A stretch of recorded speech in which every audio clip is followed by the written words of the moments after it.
David Turner lost more than $500,000 from his retirement account, not during a stock market crash, not because of a scam, and not because he gambled on risky investments. He lost it following what thousands of retirees were calling a safe income strategy. At its peak, David's 401k was worth just over $800,000. 32 years of work, 32 years of contributions, 32 years of believing he was doing exactly what financial advisors said he should do. And for most of that time, he was. But 6 months after implementing a new retirement strategy he found online, his portfolio began to collapse. Slowly at first, then all at once. By the time he understood what had actually happened, more than half of his retirement savings had disappeared.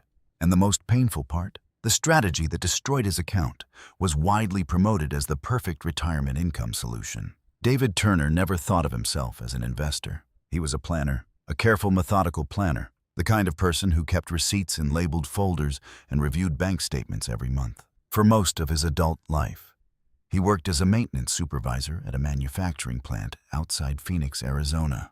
The job was steady, not glamorous, but reliable, and that reliability shaped how David approached money. He didn't chase trends. He didn't buy speculative stocks. He didn't trade options. Instead, he followed a very simple philosophy. Save consistently. Avoid debt. Invest for the long term. When his company first introduced a 401k plan in the early 1990s, David signed up almost immediately. At the time, he was only contributing 5% of his paycheck. But as the years passed, that number slowly grew. 10%, then 12%, eventually 15%. When he turned 50, he began making catch-up contributions as well. Every raise he received, part of it went straight into retirement savings. He didn't always enjoy it. There were years when the family skipped vacations, years when the car wasn't replaced as quickly as it could have been. But David always reminded himself of the bigger goal. Freedom later, security later, peace of mind later. And slowly, over decades, that discipline began to pay off. By the time David turned 62, his retirement account had reached a number he once thought was impossible. $802,000. He remembered the day he saw the number clearly. It was a quiet Tuesday evening. He was sitting at the kitchen table with his laptop open. Susan, his wife of 37 years, was making tea nearby. David refreshed the account page once more, just to make sure the number hadn't changed. It hadn't. $800,000. He leaned back in his chair and let out a slow breath. "Hey, Susan," he said. "Yeah? Come look at this." She walked over and looked at the screen. "That's our retirement account?" she asked. David nodded. Susan smiled. "Well, I guess you did something right." David laughed softly. Maybe he had. Because for the first time in decades, retirement didn't feel like a distant idea anymore. It felt close, real, possible. At that point, David believed the hardest part was behind him. The saving was done. The discipline was proven. All he had to do now was transition from accumulating money to using it wisely.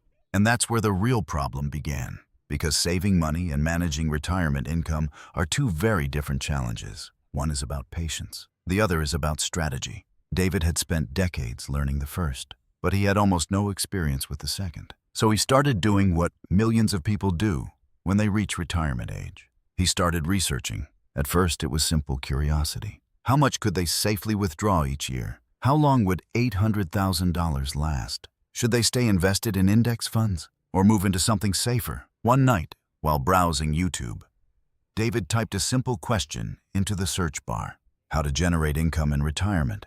The results were overwhelming. Thousands of videos appeared instantly. Some had millions of views. Others promised things that sounded almost unbelievable. Titles like, "How to Retire on Dividends," "The Passive Income Portfolio for Retirees," "Earn Monthly Income Without Selling Your Investments." One thumbnail caught his attention. The creator looked confident, professional, standing in front of a whiteboard filled with charts. The title read, "Retire Early Using This Dividend Income Strategy." David clicked. The video began with a simple question.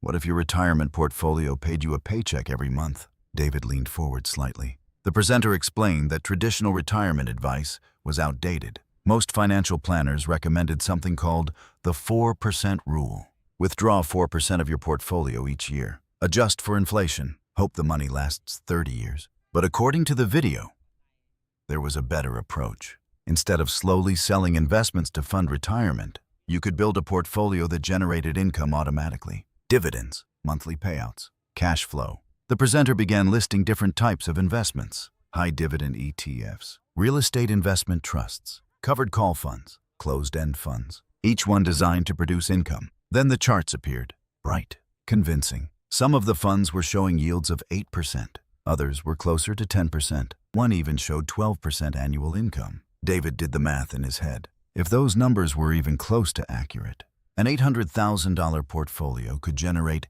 $64,000 to $90,000 per year. Without selling anything, without touching the principal, it sounded almost too good. But the presenter seemed confident, logical, data-driven. He explained that wealthy investors had used income strategies for decades, and that retirees who relied only on index funds were leaving money on the table. David watched the entire video, then another, then another. Soon the YouTube algorithm began feeding him more content about the same topic. Different creators, different portfolios, but the same basic message. Build an income portfolio. Let the dividends pay for your retirement. Never sell your investments. David felt something growing inside him. Excitement. Because for the first time, retirement didn't just look safe. It looked abundant. Instead of carefully withdrawing money every year, he could simply collect income, like a paycheck, month after month.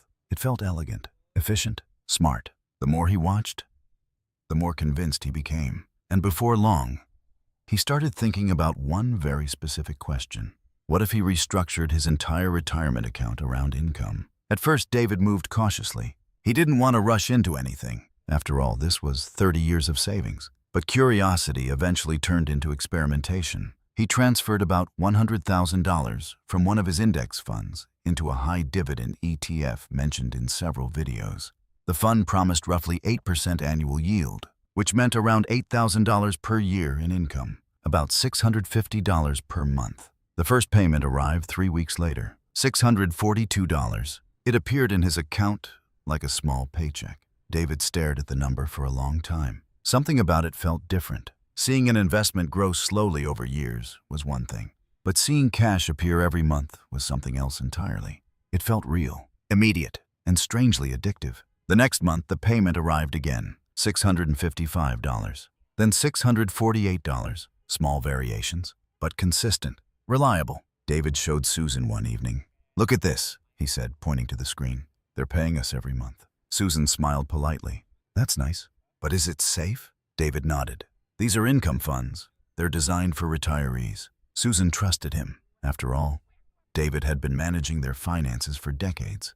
And for the next few months, everything seemed to confirm he had made the right decision. The income kept arriving, predictably, steadily, month after month. That's when David made the decision that would eventually change everything. If $100,000 produced this much income, what would happen if the entire portfolio worked the same way? Within the next few months, David began shifting larger portions of the account. Index funds were sold. Balanced mutual funds disappeared. Even the target date retirement fund he had owned for years was eventually replaced. In their place appeared something new. High-yield investments, funds promising 8%, others promising 10%, a few even closer to 12%. When he finished reorganizing the portfolio, David stepped back and looked at the numbers. The projected income now showed nearly $6,000 per month, more than he had ever earned from investments before, more than enough to support retirement. For a brief moment, David felt something close to pride. He had done it. He had built the perfect retirement portfolio, a portfolio that would pay him every single month, a portfolio that would allow him to retire comfortably, a portfolio that looked brilliant on paper. But what David didn't understand yet was that the income he loved so much was slowly destroying the value of the portfolio underneath. And the first warning sign would appear sooner than he expected. At first, nothing seemed wrong. In fact, everything looked exactly the way the videos had promised. Every month, like clockwork, David Turner's retirement account deposited cash into his brokerage balance. $5,820, then $5,940, then $6,010. The payments weren't identical, but they were close enough to feel reliable. And that reliability was exactly what David had been searching for. For 32 years, his retirement account had been something abstract. Numbers on a screen. Green arrows when markets were good. Red arrows when they weren't. But now something had changed. Now the portfolio felt alive. It was producing income. Real money. Money that could be spent. money that looked like a paycheck. David began checking the account every morning, not to watch the market anymore, but to watch the income. The monthly payments created a new habit, a small ritual. Coffee in the morning, laptop open, log in, portfolio dashboard. Projected annual income, $72,400. Every time he saw the number, a quiet sense of satisfaction followed. This was the entire reason he had changed the strategy. Not growth, income, security, predictability. And at first, the strategy delivered exactly that. One evening, David showed Susan the updated account again. They were sitting at the same kitchen table where they had reviewed their finances for decades. "Look at this," David said. He turned the laptop toward her. Susan adjusted her glasses slightly. "What am I looking at?" "This number," David said, pointing to the projected income. Susan read it slowly. $72,000? David nodded. "That's what the portfolio should generate every year." Susan leaned back in her chair. "Without selling anything?" "Exactly," David said. "That's the whole idea." Susan thought for a moment. "So the account just pays us?" "More or less." She looked at the screen again. "Well, that does sound better than selling investments." David smiled. That was exactly what the videos had said. Traditional retirement planning forced retirees to slowly liquidate their portfolios, sell shares, withdraw money, hope the account didn't run out. But income investing promised something different. Your investments worked like rental properties. They produced cash, and as long as the income kept coming, you never needed to touch the underlying assets. It sounded elegant, and for the first few months, it worked perfectly. But sometime around the 4th month, David noticed something small, so small that at first he ignored it. It happened during one of his usual morning account checks. He logged in, looked at the projected income, still strong, still above $70,000 per year. But then he glanced at another number he hadn't paid much attention to lately.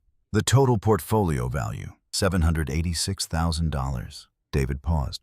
That seemed slightly lower than he remembered. He tried to recall the last number he had seen. Maybe $800,000, maybe $805,000. But markets moved all the time. A small drop wasn't unusual. He refreshed the page. The number didn't change. $786,000. David shrugged it off. Markets fluctuate. Everyone knew that. And besides, the income hadn't changed. The dividends were still arriving exactly as expected. That was the whole point of the strategy. Ignore market volatility. Focus on cash flow. So he closed the laptop and moved on with his day. Over the next few weeks, the payments continued. $5,880, $6,040, $5,910. The portfolio was still doing exactly what it was supposed to do.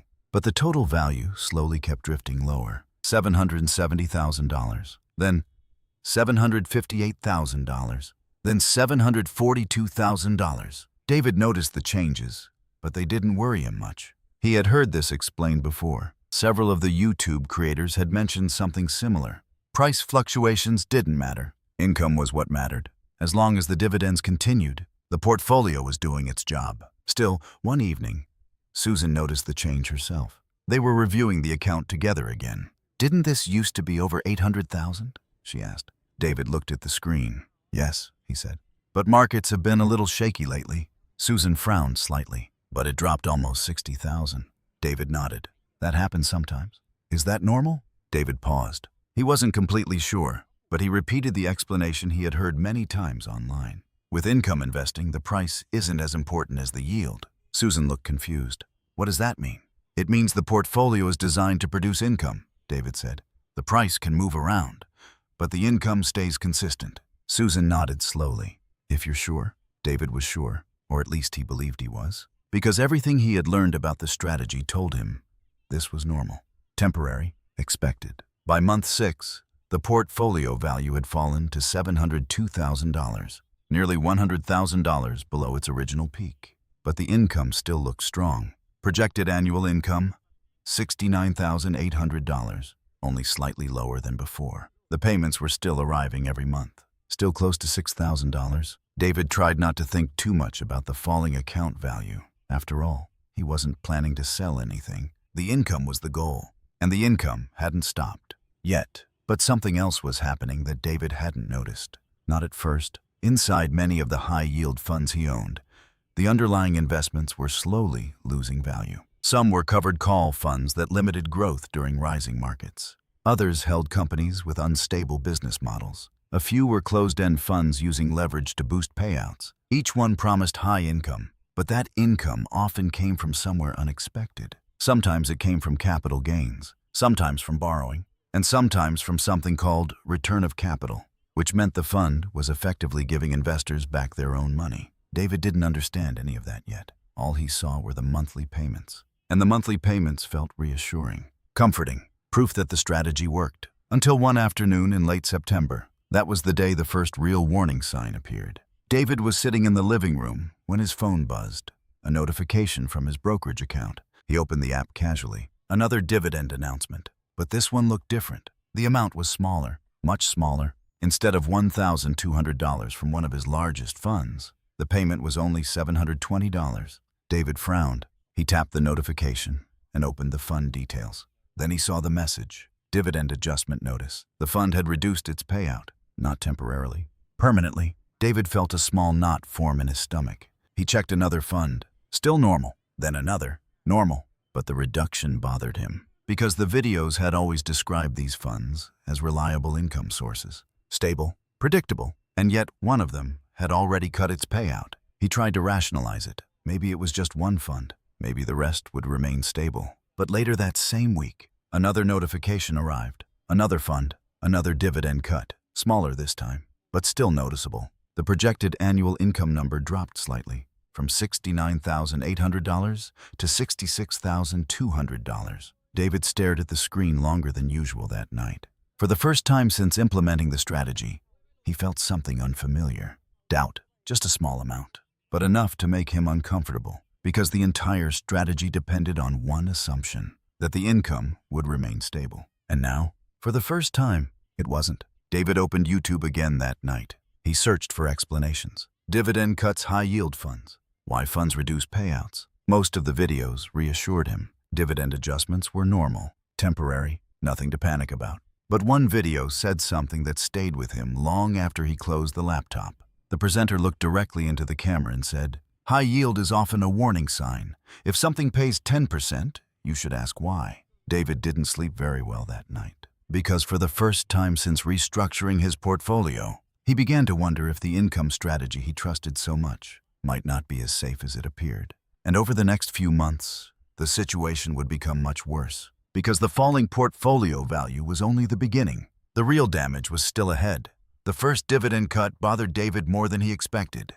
He tried to convince himself it wasn't a big deal. After all, it was only one fund. Every investment had fluctuations. Even the YouTube channels that promoted income strategies had mentioned that payouts could change occasionally. Still, something about it felt different, because the entire reason David had rebuilt his retirement portfolio was stability. Income, predictable monthly payments. That was the promise. And once that promise started to crack, even slightly, the whole strategy began to feel less solid. Over the next few weeks, David checked his account more often. What used to be a quick morning habit turned into something closer to monitoring. Coffee, laptop, login, portfolio page, projected annual income, $66,200. That number used to be over $72,000. He stared at it longer than usual. It wasn't catastrophic. Not yet. But it was moving in the wrong direction. Then he looked at the portfolio value, $681,000. David leaned back in his chair slowly. The account had now lost more than $120,000 from its peak. He remembered the night it crossed $800,000. That moment had felt like the finish line. Now the number seemed to be drifting further away every week. Still, the income payments continued. That was the strange part. Even as the portfolio value fell, the monthly deposits kept appearing. $5,740, $5,610, $5,480. Lower than before, but still significant. David tried to focus on that. The income, not the account balance. That was the rule he had heard repeatedly from income investors. Price volatility doesn't matter if the income remains strong, so he tried to ignore the falling numbers. But ignoring something doesn't make it disappear. And eventually, Susan noticed again. It happened on a quiet Sunday afternoon. David was sitting on the couch with the laptop open. Susan walked in with a cup of tea and glanced at the screen. "Didn't this account used to be higher?" she asked. David sighed slightly. "Yeah, it's down a bit." "How much?" David hesitated. Then he answered honestly. "About $120,000. Susan stopped walking. $120,000? The income is still strong, David said quickly. That's what matters. Susan sat down next to him. I thought this strategy was supposed to be safer. It is, David said. It's designed for income. Susan looked unconvinced.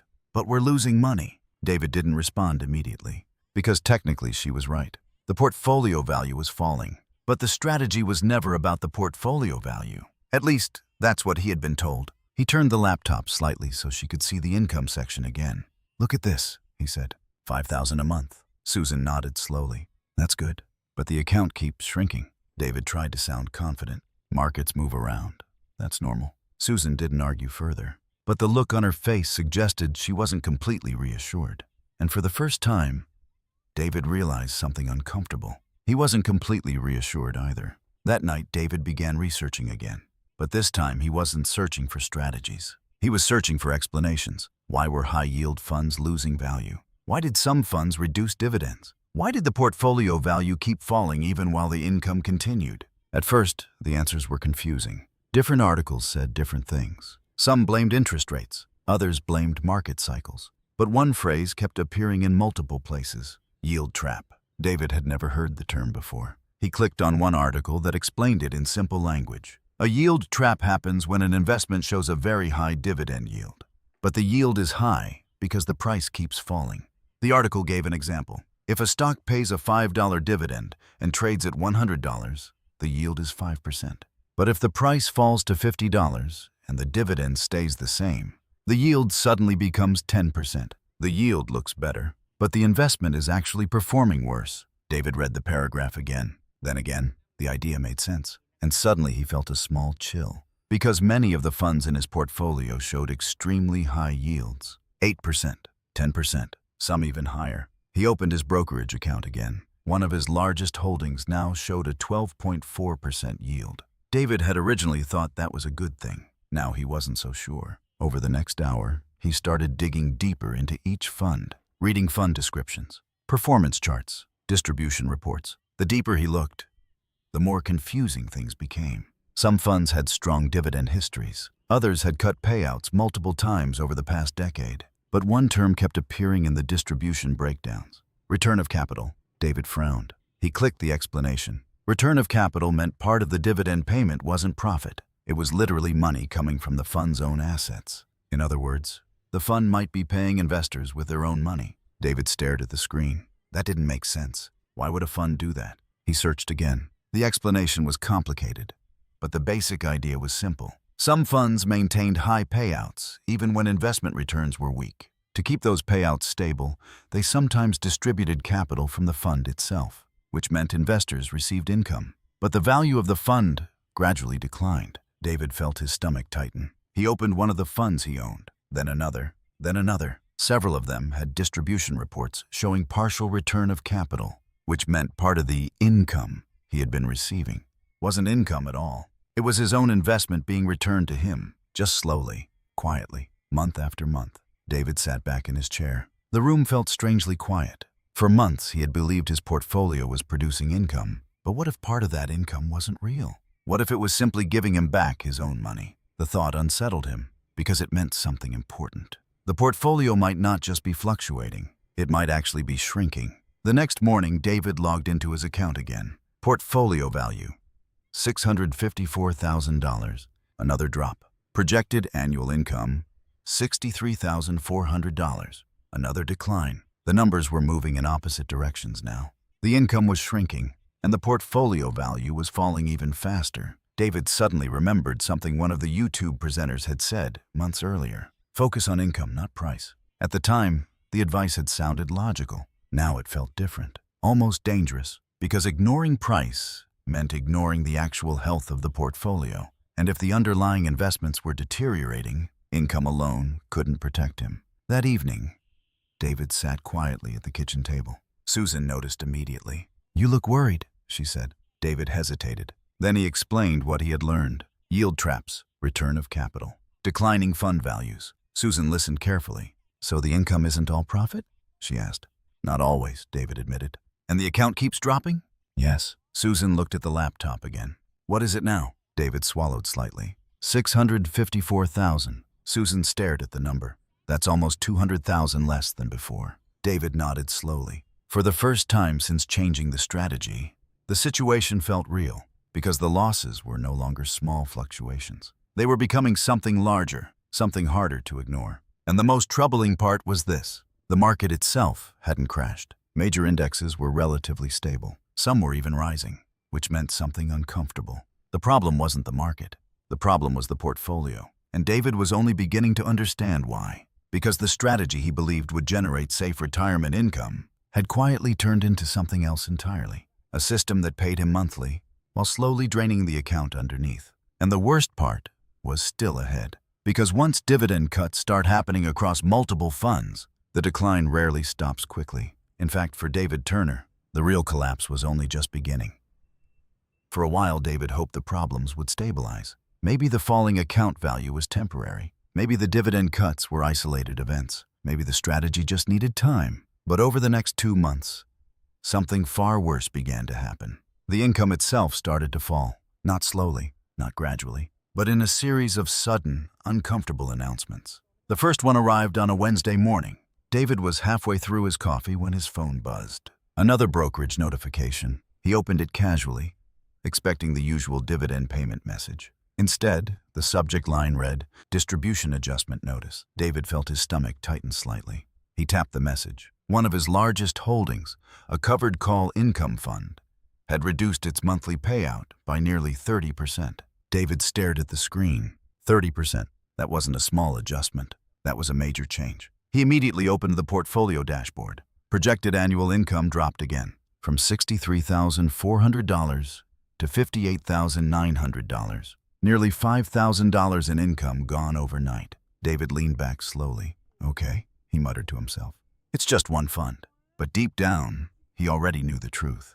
Dividend cuts rarely happen alone. 2 weeks later, another one came. This time, it was one of the closed-end funds he had purchased early in the strategy. The payout reduction was smaller, about 18%, but the impact was the same. Projected annual income fell again. Now it showed $55,200. David stared at the number. When he first built the portfolio, that number had been over $72,000. In less than a year, nearly $17,000 in expected income had disappeared, and the portfolio value was still falling. That night, David sat at the kitchen table long after Susan went to bed, laptop open, portfolio page glowing quietly in the dark room. Account value, $611,000. He refreshed the page again. The number stayed the same. Just months earlier, the account had been worth over $800,000. Now nearly $200,000 had vanished. David rubbed his forehead slowly. For the first time since implementing the strategy, he began asking a question he had avoided until now. What if this plan was fundamentally flawed? The next morning, Susan noticed his mood immediately. "You didn't sleep much," she said. David nodded. "Some of the funds cut their dividends again." Susan sat down across from him. "How bad?" David turned the laptop toward her. She looked at the screen for a few seconds. $611,000? David nodded. Susan exhaled slowly. "That's almost $200,000 gone." David didn't argue, because the numbers were right there. Clear, undeniable. Susan looked back at him. "Can you switch it back?" David hesitated. Back to what? Most of the index funds he originally owned had already been sold. To rebuild that portfolio now would require buying back in at higher prices. And even if he did switch strategies, the lost money wouldn't magically return. Still, he tried to sound calm. "I'm looking into it." Susan nodded slowly, but her expression had changed. For the first time since retirement planning began, she looked genuinely worried. Over the next few weeks, the situation became worse. Not dramatically at first, but steadily, like a slow leak in a tire. Another fund announced a payout reduction, then another. Some cuts were small, 5%, 10%, but the direction was always the same. Down. Every reduction meant less income. And every reduction caused investors to sell, which pushed prices lower, which increased yields even further, which attracted new investors chasing income, and the cycle repeated. David didn't understand it fully yet, but he was experiencing something many income investors eventually face. The dividend death spiral. One evening, David opened the performance chart of a fund he owned heavily. The graph stretched back 10 years. At first glance, it looked like a slow downhill slope, but when he zoomed in, the pattern became clearer. The fund had started around $28 per share. Now it traded near $14, half its value gone over a decade. Yet during that entire period, the fund had continued paying dividends, high dividends, dividends that attracted investors looking for income. But those payouts had come at a cost. The underlying asset value had been eroding for years. David felt a sinking sensation because he now realized something important. The income strategy he built wasn't new. These funds had existed for years, and their long-term performance had already revealed the truth. But he had never looked that far back. He had focused on the yield, the monthly payments, the short-term income projections, not the long-term chart. By early winter, the portfolio value had fallen again, $582,000. David stared at the numbers silently. He did the math in his head. From $800,000 to $582,000. More than $218,000 gone. Nearly 30 years of disciplined saving, reduced dramatically in less than 12 months. And the income was still declining. Projected annual income, $51,700. David remembered when it was over $70,000. That promise now felt distant, almost naive. That evening, he finally said something to Susan he had been avoiding. "I might have made a mistake." Susan looked up from her book. "With the investments?" David nodded slowly. "I think the strategy isn't as stable as I thought." Susan closed the book quietly. "What does that mean for us?" David didn't answer immediately, because he didn't fully know. Retirement planning had always been based on certain numbers, certain expectations, and those numbers were now changing. Quickly, "If the income keeps dropping," Susan said carefully, "does that mean we can't retire yet?" David looked down at the laptop again. The numbers flickered slightly as the market updated. "I'm not sure," he admitted. Later that night, David did something he hadn't done in months. He opened the chart of the S&P 500 index fund he used to own, the one he sold to build the income portfolio. The chart showed something surprising.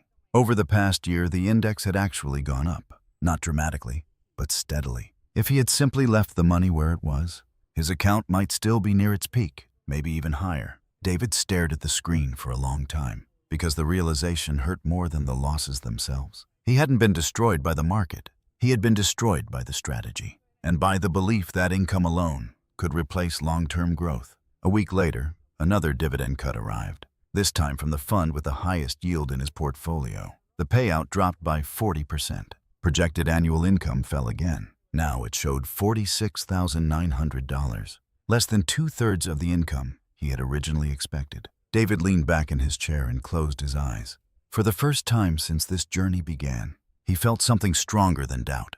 He felt regret, because the strategy that once looked like the perfect retirement solution was now clearly unraveling. And the hardest decision still lay ahead. Should he sell everything and accept the losses, or stay invested and hope the income stabilized? Neither option felt good. But waiting too long could make things even worse, because the dividend collapse wasn't finished yet, and the next phase of the decline would hit his portfolio harder than anything before. By the time winter arrived, David Turner could no longer pretend the situation was temporary.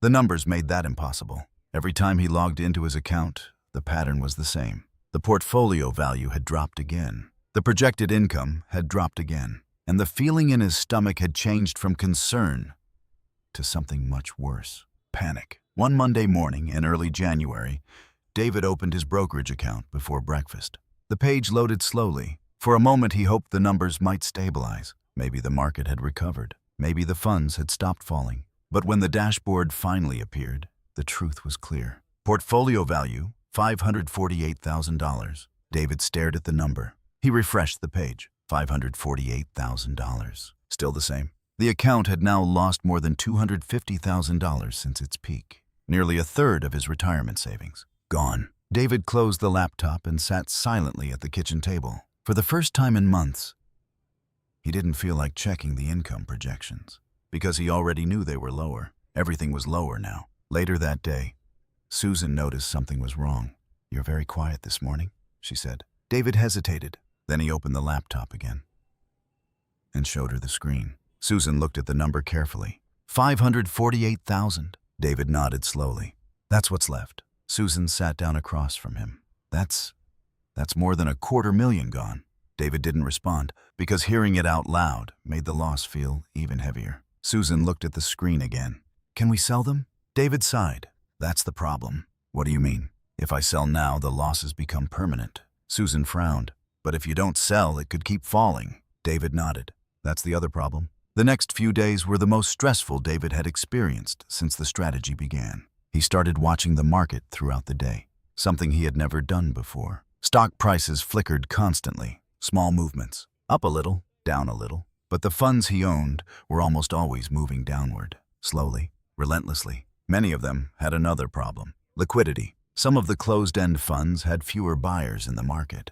When investors started selling, prices dropped quickly, sometimes faster than the overall market. David watched one fund fall 4% in a single day. Another dropped nearly 7% over 2 trading sessions. The income strategy that once felt stable now felt dangerously fragile. Late one night, David returned to the same YouTube channels that had originally introduced him to the strategy.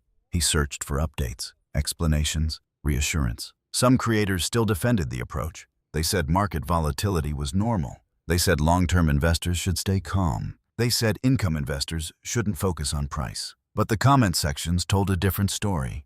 Under many of the videos, viewers were sharing their own experiences. One comment read, "My retirement income fund just cut dividends again." Another said, "Down 35% this year, but still holding for income." Another was even more direct. "This strategy destroyed my portfolio." David scrolled through hundreds of comments. Many sounded exactly like his own situation. People chasing high yields, watching their accounts shrink, trying to decide whether to hold or sell. And slowly, David realized something disturbing. He wasn't alone. Thousands of other investors were experiencing the same thing. 1 week later, David finally made his first major decision. He sold one of the worst-performing funds in his portfolio. The trade confirmation appeared on the screen. Loss realized $38,400. David stared at the number. Seeing the loss written so clearly made his chest tighten, because now it was official. That money was gone forever. Susan walked into the room while he was still looking at the screen. "You sold something?" she asked. David nodded. "One of the funds. Did that help?" David shrugged. "It reduces the risk a little. But the money we lost?" He shook his head. "That part is permanent." Susan sat quietly for a moment. Then she asked the question both of them had been avoiding. "Do we still have enough to retire?" David didn't answer right away, because the honest answer had become much more complicated. Originally, their plan was simple. Retire with around $800,000. Generate income. Live comfortably. But with the account now closer to $540,000, the math had changed dramatically. Their margin of safety had shrunk. Their flexibility had disappeared. And the income strategy that once promised financial freedom was now threatening their entire retirement timeline. Over the next month, David sold 2 more funds, both at significant losses. Each sale felt painful, like admitting another mistake. But holding them felt even worse. The remaining portfolio now looked very different. Smaller, more cautious, less focused on extreme yield. But the damage had already been done. By mid-February, the account value had fallen again. $521,000. David stared at the number in disbelief. Even after selling some positions, the portfolio kept shrinking. Part of the problem was the market itself. Income funds were under pressure. Interest rates had risen. Borrowing costs for leveraged funds had increased. And investors were leaving high-yield assets. But David understood something now that he hadn't understood before. The strategy was extremely sensitive to market conditions. High yield meant high risk, even if the risk was hidden behind monthly payments. One evening, Susan brought up something neither of them had wanted to discuss. "What if we wait?" David looked up. "Wait for what?" "To retire." The words hung in the air. For months, retirement had felt close. Now it suddenly felt uncertain again. Susan continued carefully. "You could work a few more years." David leaned back in his chair. The idea hurt more than he expected, because retirement had been so close, so real, just months earlier. "I thought we were done saving," he said quietly. Susan nodded. "I thought so too." Neither of them spoke for a moment. The room felt heavy with unspoken frustration. Not anger, just disappointment. Because they had done everything right for decades. Saved carefully, avoided debt, invested consistently. And yet one decision had changed everything. Late that night, David opened the account again. Portfolio value, $519,000. Projected annual income, $39,800. He stared at the numbers silently. The income that once looked like $70,000 per year had now fallen close to $40,000.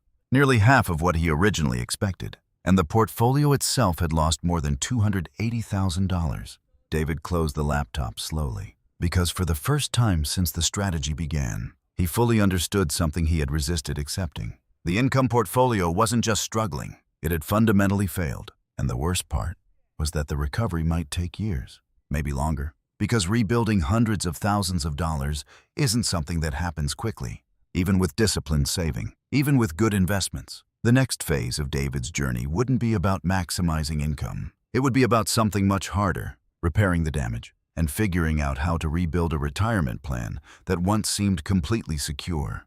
By early spring, David Turner stopped checking his account every morning. Not because things had improved, but because he already knew what he would see. The numbers had developed a pattern. Every week or two, the portfolio would slip a little lower. A few thousand here, a few thousand there. Small drops that slowly added up to something much larger. At first, he had tried to track every movement, every dividend announcement, every market fluctuation. But eventually the stress became exhausting, so he started avoiding it. Some mornings he simply left the laptop closed. Some days he ignored the brokerage notifications completely. But reality has a way of forcing itself back into view. And one morning in late March, David finally opened the account again. The dashboard loaded quietly. Portfolio value, $497,300. David stared at the number. For a moment he didn't react. He just sat there, staring at the screen, because something about that number felt symbolic. Not just another decline, a threshold. For the first time since this entire situation began, his retirement account had fallen below $500,000. David leaned back slowly in his chair. He remembered the night the account crossed $800,000. That moment had felt like a victory, like decades of discipline had finally paid off. Now, nearly $300,000 had disappeared. And the income strategy that was supposed to protect retirement had done the opposite. It had accelerated the damage. Later that morning, Susan asked the question she had been afraid to ask. "Did you check the account today?" David nodded. "And?" He hesitated before answering. $497,000. Susan froze for a moment. "Under 500?" David nodded again. The room went quiet. Neither of them spoke for several seconds. Finally, Susan exhaled slowly. "I guess we know where the bottom is." David shook his head. "We don't. That could still fall further." That night, David returned to something he had avoided for months. He started reviewing the entire portfolio history from the beginning. Every trade, every purchase, every sale. The timeline stretched across the screen like a financial diary. First came the early trades, the high-yield ETF, then the covered call funds, then the closed-end income funds. One by one, the positions had replaced the index funds he once held. David scrolled through the transaction history slowly, and for the first time, he began analyzing the strategy honestly, not emotionally, not defensively, just objectively. The pattern became clear quickly. Every fund he purchased had something in common: a high yield, often between 8% and 12%. At the time, that yield had looked like an opportunity. But now, he understood something he hadn't considered before. High yield almost always means high risk. Sometimes that risk is obvious. Sometimes it's hidden inside complex fund structures, leverage, options, strategies, return of capital. Each one can produce attractive income in the short term, but they often come with long-term trade-offs. Trade-offs David hadn't fully understood when he built the portfolio. The more he researched, the clearer the picture became. Many of the funds he owned followed a similar pattern. They generated income through option strategies or leveraged investments. During stable markets, the income looked strong. But during volatile markets, those strategies struggled. Income declined, fund values dropped, investors sold, prices fell further. It was a cycle, and once it started, it was difficult to stop. David opened the chart of the first income fund he had purchased nearly a year earlier. The one that originally paid him his first monthly dividend. At the time, the price had been around $24 per share. Now it traded near $15. He checked the dividend history. Several cuts, each one reducing the payout, each one pushing the price lower. And suddenly the entire experience made sense. The high yield hadn't been free income. It had been compensation for risk he didn't fully understand. Around midnight, David found himself looking at the chart of the S&P 500 index fund again, the same one he had sold to build the income portfolio. The chart was almost painful to look at, because over the same time period, the index had actually grown, not dramatically, but steadily. Had he done nothing? Had he simply left the portfolio alone? His retirement account might still be close to $800,000, possibly even higher. David closed the chart slowly, because that realization was the hardest one of all. The market hadn't ruined his retirement strategy. He had. The next morning, David sat down with Susan again. But this time, the conversation felt different, not desperate, not panicked, just honest. "I think I understand what happened," he said. Susan listened quietly. "The income looked attractive," David continued, "but the strategy sacrificed long-term stability." Susan nodded. "So what do we do now?" David took a deep breath. "We rebuild." The words sounded simple, but both of them knew it wouldn't be easy. Rebuilding meant something very specific. It meant abandoning the strategy he once believed in, selling the remaining high-yield funds, accepting the losses, and starting again with a simpler approach. Index funds, diversification, and a withdrawal strategy instead of chasing income. David explained the idea slowly. Instead of relying on dividends alone, they would follow something closer to the traditional retirement model. Invest broadly. Withdraw a small percentage each year. Allow the portfolio to grow over time. Susan listened carefully. "That sounds safer," she said. "It probably is. But it also means we might need to work longer." David nodded. "I know." That afternoon, David began restructuring the portfolio again, one fund at a time. Some positions were sold at heavy losses. Others were closer to break even. But the overall result was clear. When the restructuring was finished, the account value sat near $489,000. Just under $500,000. David leaned back in his chair. The number was painful to look at. But something else had changed. For the first time in months, he felt a strange sense of clarity because the uncertainty was gone. The illusion of easy income was gone. And the strategy that had been quietly draining the portfolio was finally over. That night, Susan asked him one final question. "Do you think we can recover?" David thought about it carefully. "Maybe not all of it," he said. "But we can rebuild something." Susan smiled slightly. "That's better than nothing." David nodded, because the truth was simple. The damage had already happened. But the future didn't have to follow the same path.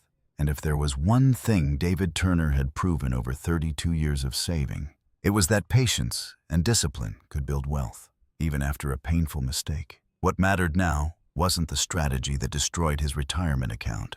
It was the strategy that might slowly repair it. And that part of the story was just beginning. For the first time in nearly a year, David Turner felt something he hadn't felt in months. Clarity. The panic had faded. The confusion had settled. And the illusion that once surrounded his income strategy had finally disappeared. But clarity came with an uncomfortable companion, regret. Because once David stepped back and looked at the entire situation objectively, the mistake seemed obvious. Not simple, but obvious. And the more he studied it, the more he realized something surprising. His mistake wasn't unique. In fact, thousands of investors were making the exact same decision every year. One afternoon, David opened YouTube again, not to search for income strategies, but to understand how he had ended up believing in one so strongly. The algorithm immediately recommended familiar content. Best dividend portfolio for retirement. Earn $5,000 per month in passive income. Top 10 high-yield ETFs for 2025. The titles looked almost identical to the ones he had watched months earlier. The thumbnails were the same too. Large numbers. Monthly income promises. Passive income claims. David clicked on one of the videos out of curiosity. The presenter spoke confidently, just like the others. He explained how retirees could build an income portfolio generating $6,000 or even $8,000 per month. The math looked impressive. The charts looked convincing. And for someone approaching retirement, the promise was incredibly appealing. But this time, David noticed something he hadn't noticed before. What the video didn't show, the presenter talked about dividend yield, but not total return. He talked about monthly income, but not long-term performance. He showed payout charts, but not 10-year price charts. It wasn't necessarily misleading, but it was incomplete. And that difference mattered, because retirement investing isn't just about income. It's about preserving capital while generating sustainable withdrawals, something David hadn't fully understood when he rebuilt his portfolio. That evening, he explained the realization to Susan. The problem wasn't dividends, he said.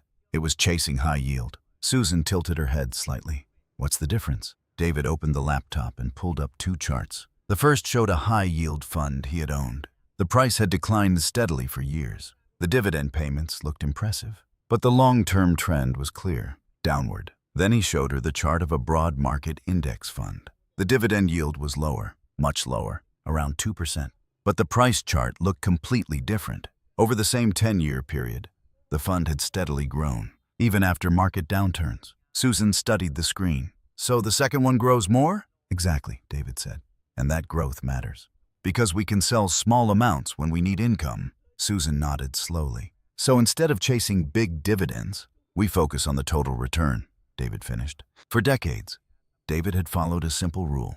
Invest consistently. Be patient. Let compounding do the work. But when retirement approached, he had changed that philosophy. He had replaced patience with income chasing.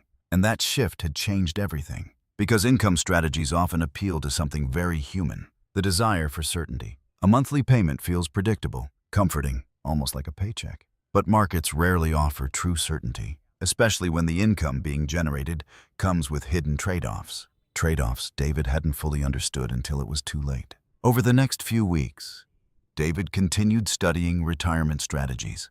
But this time his approach was different. He focused on long-term data, historical performance, risk management. Instead of looking for the highest yield, he looked for stability, diversification, sustainable withdrawal rates. The more he researched, the more he encountered a concept he had heard before, but never fully appreciated. The 4% rule. The idea was simple. Instead of trying to generate large amounts of income directly from investments, retirees could withdraw about 4% of their portfolio each year, adjusted for inflation. Historically, that withdrawal rate had allowed portfolios to last 30 years or longer in many market conditions. David did the math. If his portfolio had remained near $800,000, 4% would have produced about $32,000 per year. Not as exciting as the $70,000 income he once expected, but far more sustainable and far less risky. Susan listened carefully as he explained the concept. "So the idea is we spend a little each year," she said, "and let the rest keep growing?" David nodded. "That's the theory, and it works. Historically, it's worked much better than chasing high yields." One evening, David logged into his brokerage account again. Portfolio value, $492,000. The number was still painful to see, but it no longer caused the same emotional reaction, because now he understood the situation differently. The portfolio wasn't broken. It had simply been mismanaged, and rebuilding it would take time, years perhaps. But the process itself was straightforward. Diversify broadly. Reduce unnecessary risk. Allow long-term growth to do its job again. The same principles that had worked for 30 years before he changed strategies. Susan sat down beside him that night. "Do you regret trying the income strategy?" she asked. David thought about the question carefully. "Yes," he said eventually, "but I also understand why it was tempting." Susan nodded. "It did sound good." David smiled faintly.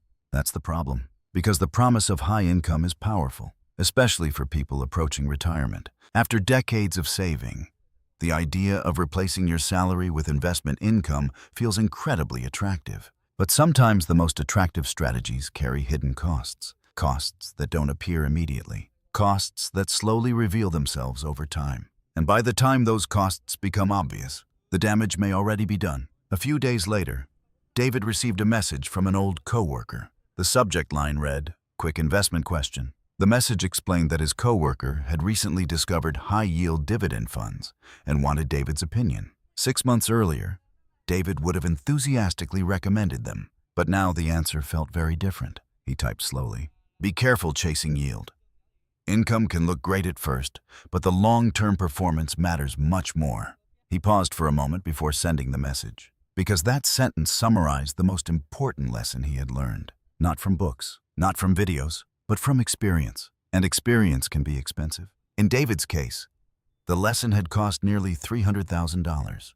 Later that night, Susan asked him another question. "Do you think other people are making the same mistake?" David didn't hesitate.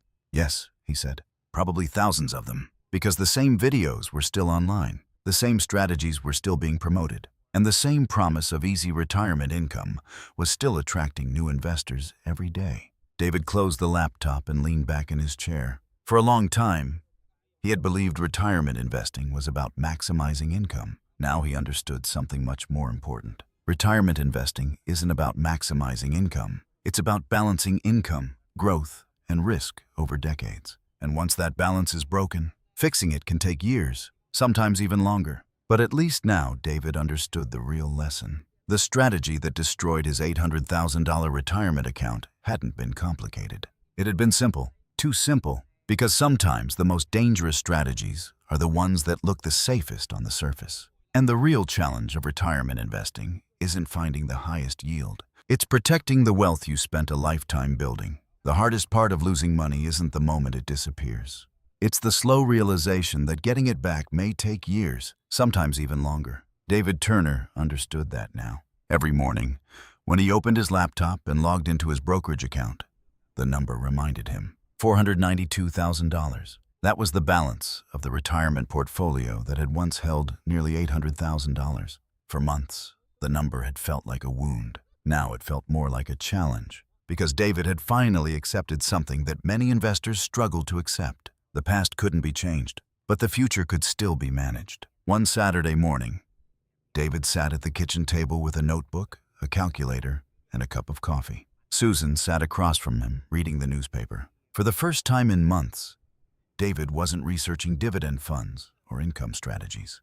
Instead, he was rebuilding his retirement plan from scratch. Step 1 was simple. Stop chasing income. Step 2 was harder. Design a portfolio built for long-term stability. David opened a spreadsheet and began writing down the principles he wanted to follow. Simple principles, ones he had followed successfully for nearly 30 years before retirement anxiety had changed his thinking.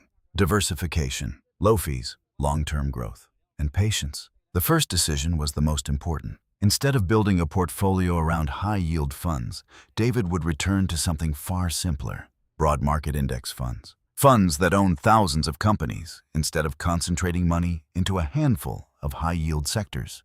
He looked at long-term charts again. Not 5-year charts, not even 10-year charts, 30-year charts. The pattern was clear. Markets rose, markets fell. But over long periods, diversified portfolios tended to grow, slowly, steadily, and most importantly, sustainably. David explained his new plan to Susan later that afternoon. "I'm simplifying everything," he said. Susan smiled. "That sounds like a good idea." David turned the laptop toward her. The new portfolio structure was surprisingly simple. 60% broad, U.S. stock market index fund, 20% international stock market fund, 20% bond index fund. 3 funds, that was it. No complicated strategies, no income tricks, just diversification across the global economy. Susan studied the screen.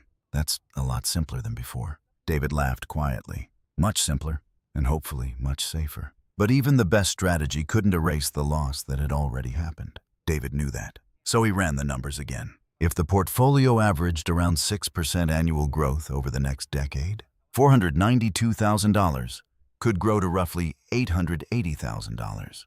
But only after 10 years. David leaned back in his chair. 10 years. He had originally planned to retire fully within 2 years. Now the timeline looked very different.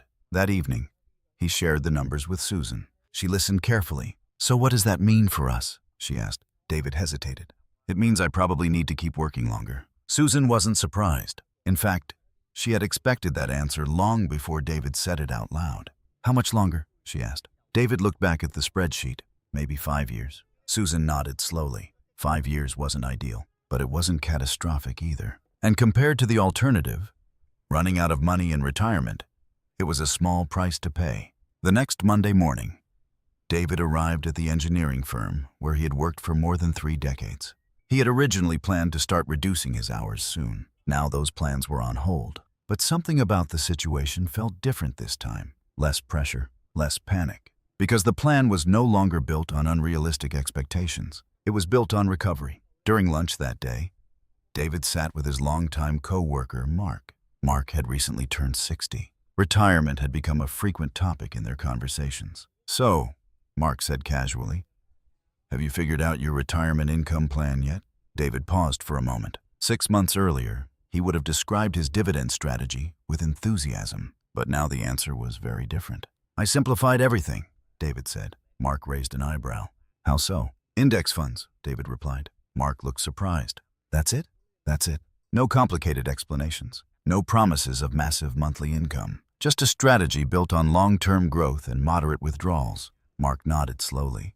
"That actually sounds sensible." David smiled. "Sensible is underrated. Over the next several months, David began slowly restructuring his portfolio. He sold the remaining high-yield funds that had caused so much damage. Some positions were still down significantly. Selling them felt painful, but keeping them made even less sense, because rebuilding required a clean foundation, and holding on to failing strategies out of stubbornness would only delay recovery. By the end of the year, the transformation was complete. David's retirement portfolio now looked completely different. Gone were the leveraged income funds. Gone were the complex dividend ETFs. In their place were 3 simple index funds, quiet, boring, and historically reliable. For the first time in nearly a year, David felt comfortable looking at his account again.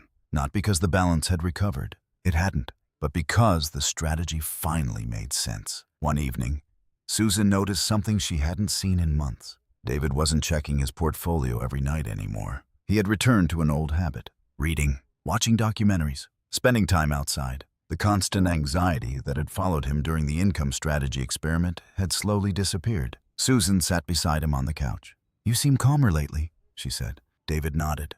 "I am. Why?" David thought for a moment. "Because I'm not trying to outsmart the market anymore." Susan smiled. "That sounds like a healthy decision." A few weeks later, David reviewed his portfolio again. The balance had increased slightly, $507,000. The growth was modest, but it felt different from the income payments he once celebrated. Because this growth was real, not borrowed, not leveraged, just steady market movement. And that difference mattered, because sustainable growth is quiet. It doesn't come with flashy headlines or YouTube thumbnails promising 5-figure monthly income. But over time, it builds something far more valuable: stability. That night, David wrote a sentence in his notebook. A sentence he wished he had understood earlier. Income doesn't create wealth. Growth does. He stared at the words for a moment. For years, he had believed the opposite. That retirement required turning investments into income machines. But now he understood something much deeper. Retirement investing isn't about squeezing as much income as possible out of a portfolio. It's about protecting and gradually using the wealth that already exists. And the safest way to do that is usually the simplest. Before going to bed, David checked his email. Another message had arrived from an old colleague. The subject line read, "Quick question about dividend ETFs." David smiled slightly. The question felt familiar, and for the first time, he felt qualified to answer it honestly. Because the most valuable lessons about money rarely come from success. They come from mistakes. And David had learned one of those lessons the hard way. A strategy that promised financial freedom had nearly destroyed his retirement. But the experience had also taught him something even more important. Rebuilding wealth isn't about finding the perfect strategy. It's about returning to the fundamentals: patience, diversification, discipline, and time. Because time, more than anything else, is what allows retirement savings to grow. And now, for the first time in nearly a year, David finally had a plan that respected that truth. There's a moment that comes after every major financial mistake. A moment when the numbers stop changing and the thinking begins. For David Turner, that moment arrived almost a year after his retirement strategy began to fall apart. The panic was gone. The damage was done. And the portfolio that once held $800,000 had slowly stabilized around half that amount. But the quiet period that followed brought something more powerful than panic: perspective. Because when the emotions faded, David started seeing his story in a completely different way. Not as a tragedy, but as a warning. A warning he wished someone had given him years earlier. One evening, David sat at the dining table with his notebook again.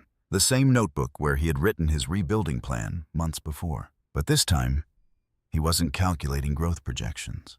He was writing something else: advice, not for himself, for people who were exactly where he had been a few years earlier. People in their mid-50s, successful careers, solid retirement savings, and just enough anxiety about the future to make them vulnerable to bad financial decisions.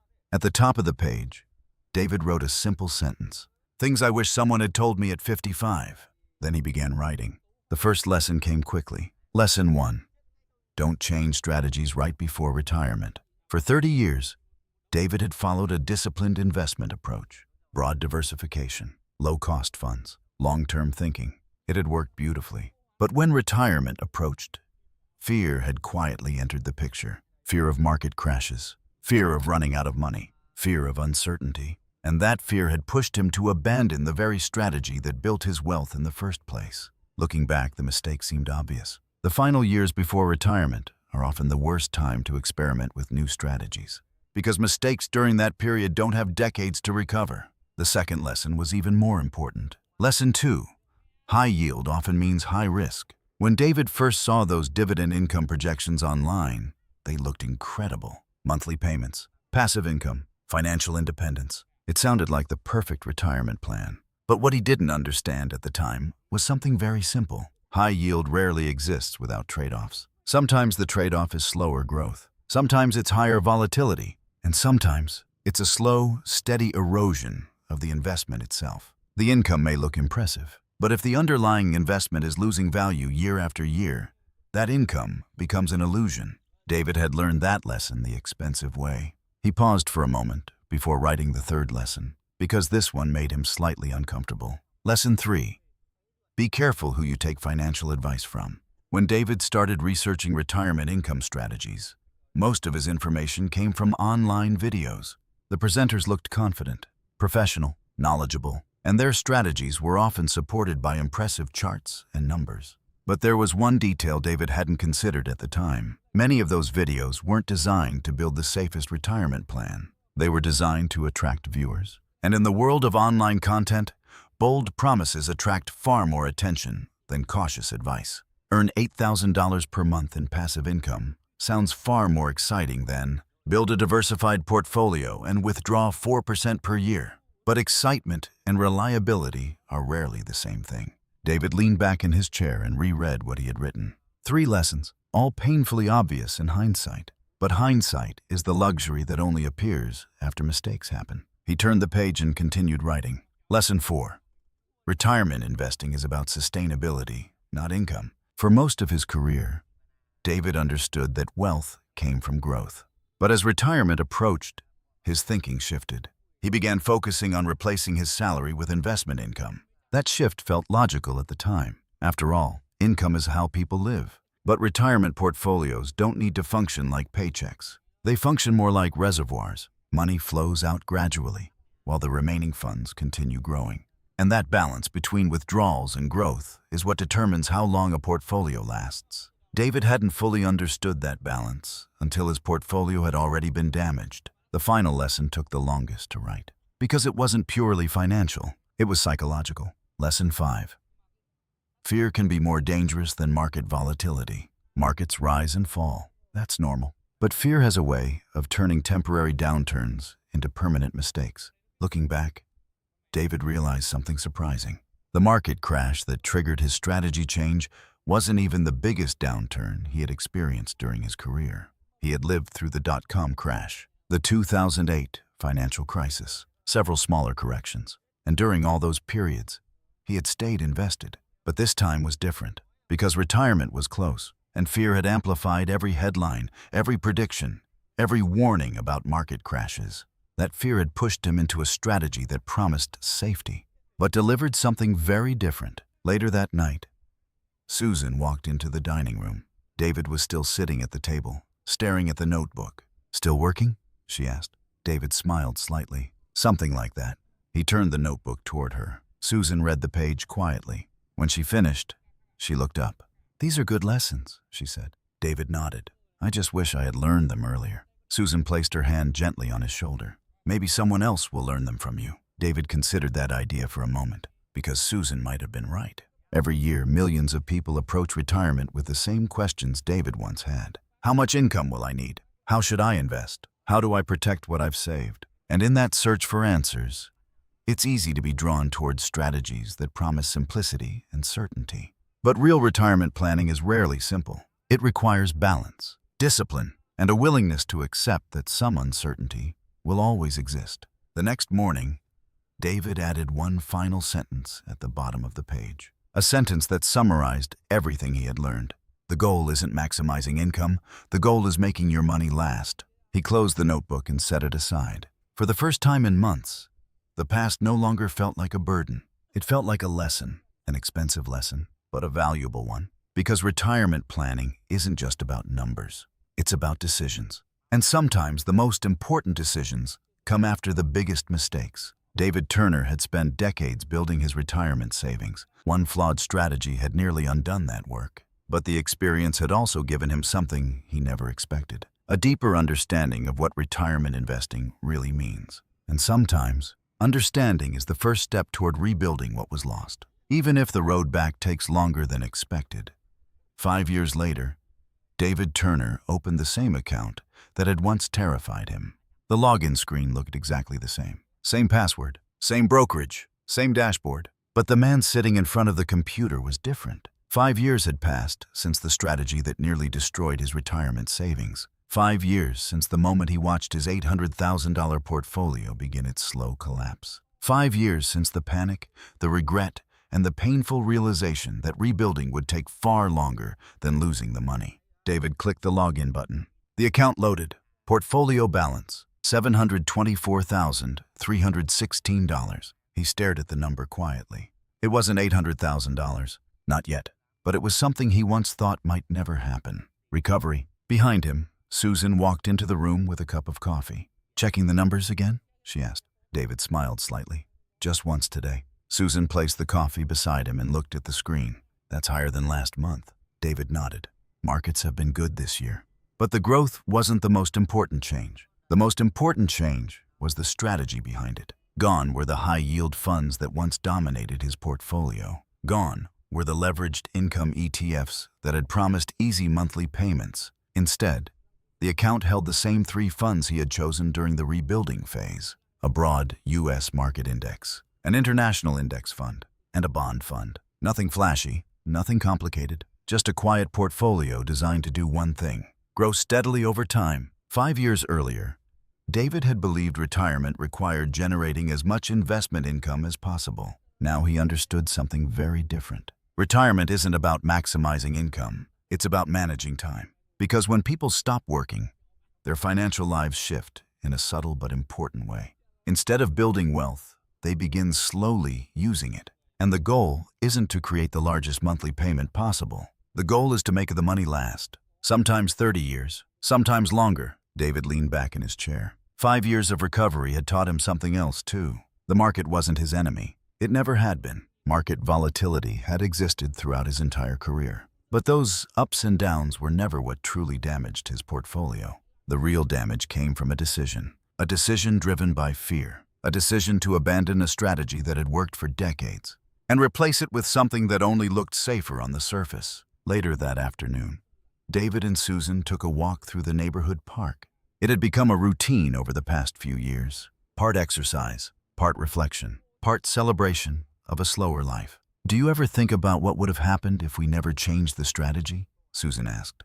David laughed quietly. "I've done that math. And? We'd probably be sitting on about $1 million by now." Susan raised an eyebrow. "That much?" "Compounding is powerful," David said. For a moment they walked in silence. Not regretful silence, just thoughtful. Because thinking about the past didn't hurt the way it once had. The mistake had already been paid for, and the lesson it provided had turned out to be more valuable than David expected. As they approached the lake, David continued, "You know what the strange part is?" "What?" Susan asked. "I don't actually regret rebuilding." Susan looked at him curiously. "You don't?" David shook his head. "Not anymore." "Why?"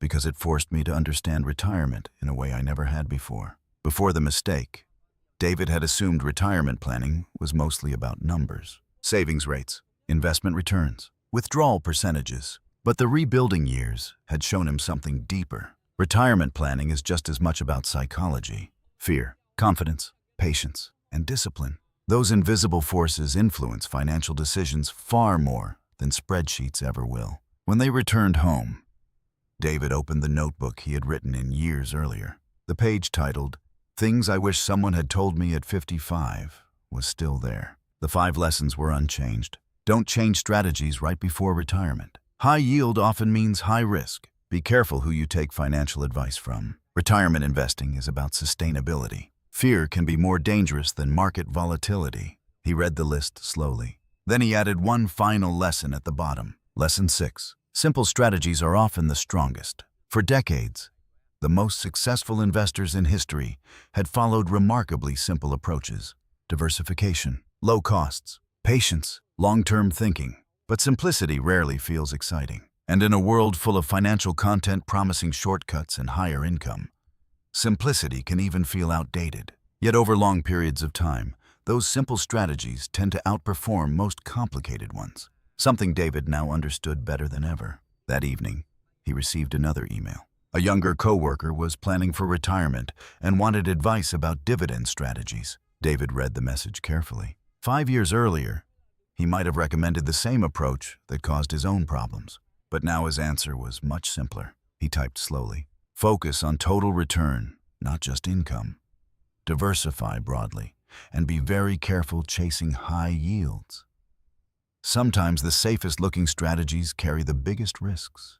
He read the message once more before pressing send, because those words summarized everything he had learned. Lessons that had cost him nearly $300,000 to fully understand. Before going to bed, David checked his portfolio one more time. $724,316. Still climbing, still recovering, and finally moving in the right direction. He closed the laptop and turned off the light.